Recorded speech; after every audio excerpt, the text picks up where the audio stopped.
Hey everyone! Today I'm going to show you how to prepare a delicious dish with just 3 main ingredients. Let's get started. First, in a well-heated frying pan with some sunflower oil, add 500 grams of thinly sliced pork slices. Look at that sizzle. I fry the meat to a golden crust on one side. To avoid a messy kitchen, I cover the pan with foil. No splattering here. Once the meat is nice and golden, I turn it over and reduce the heat to a minimum.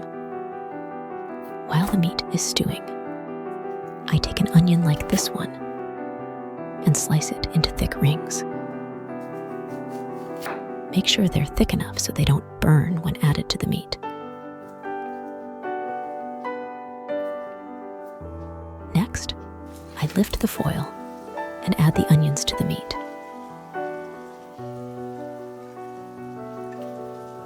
Sprinkle a little black pepper or a mixture of peppers.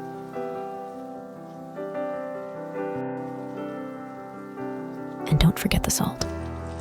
I like to salt it well, but feel free to adjust to your taste. I turn the meat so that the onions are at the bottom and the meat is on top of the onions. Cover with foil again and braise on low heat. This is where the magic happens. After a little while, you get tender, flavorful, and beautifully browned meat. It's simple, tasty, and budget-friendly. By the way, this is an ancient Hungarian dish. If you liked this video, please give it a thumbs up, subscribe, and I'll see you in the next video.